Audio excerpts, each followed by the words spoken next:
कहीं ऐसा ना हो भारत में रहने वाले वो लोग भारत से बाहर देखने वाले लोगों को ये कहना पड़े कि भारत में एक नई क्रांति फिर से शुरू हो रही।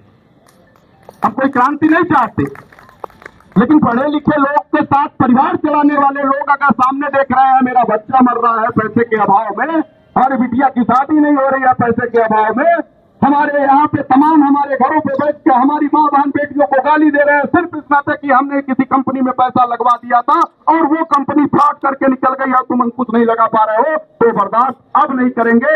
एक सब्र की सीमा है, उसको क्रॉस कर गए हैं हम सब लोग।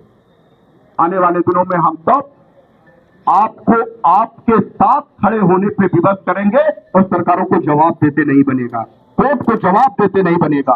कोर्ट संवैधानिक कुर्सी के लिए है, कोर्ट न्याय के लिए है, कोर्ट न्यायपालिका पीड़ित शोषित वंचितों के न्याय देने के लिए है, अपराधियों और भ्रष्टाचारियों को संरक्षण देने के लिए नहीं है।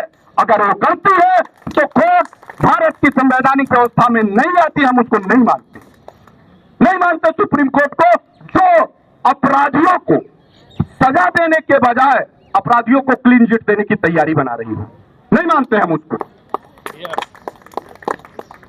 अगर देश के प्रधानमंत्री इस देश के लिए जनप्रतिनिधियों के बीच जनता से चुन के गए हैं और जनता आवाज उठा सकती है, तो इसी न्यायपालिका को जो सर्वोच्च कुर्सी पर बैठे सुप्रीम कोर्ट में जस्टिस सूर्यकांत महोदय हैं, जो चीफ जस्टिस है, अगर वो भ्रष्टाचारियों अपराधियों को संरक्षण देते हो, उनको क्लीन चिट देने की तैयारी बना रहे हो और निवेशकों और एजेंटों की बात नहीं सुन रहे हो, तो उनके खिलाफ भी आंदोलन हो सकता है। कोई दुनिया की ताकत रोक नहीं पाएगी। मैं इसी नाते कह रहा हूं, मैं सरकार को ही नहीं सीधे उन सुप्रीम कोर्ट को भी चुनौती दे रहा हूं कि काफिले जनता के हैं, जनता के प्रतिनिधियों से सवाल जवाब करने दो।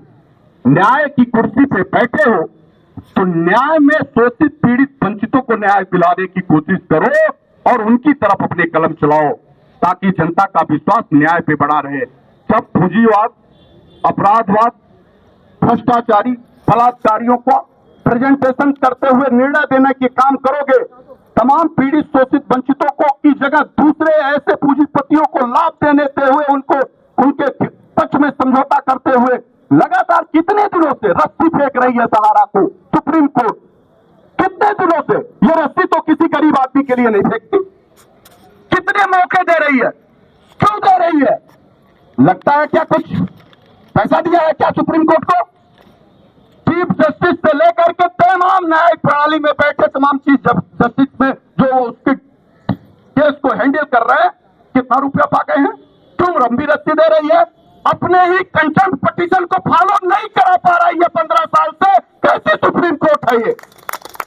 कैसी सुप्रीम कोर्ट है ये? किसी गरीब के लिए रस्सी तो नहीं फेंक रही।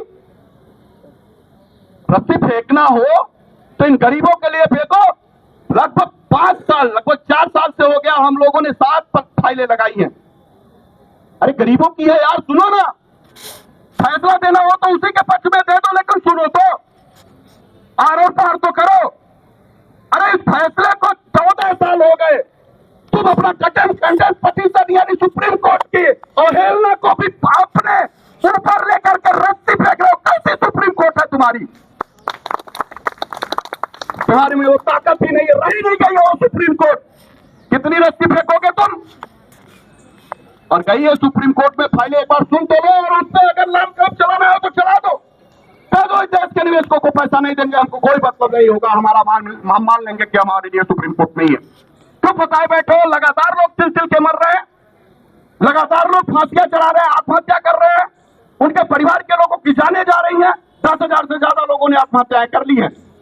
इसकी जिम्मेदार कौन है? भारत की सरकार नहीं है क्या? देश के प्रधानमंत्री नहीं है क्या? देश के गृह मंत्री नहीं है क्या? देश में बैठे सर्वोच्च प्रणाली में बैठे सर्वोच्च न्यायिक पदों पे बैठे सुप्रीम कोर्ट नहीं है क्या? उनके हत्या के मुकदमे आपके ऊपर दर्ज होने चाहिए माननीय सुप्रीम कोर्ट।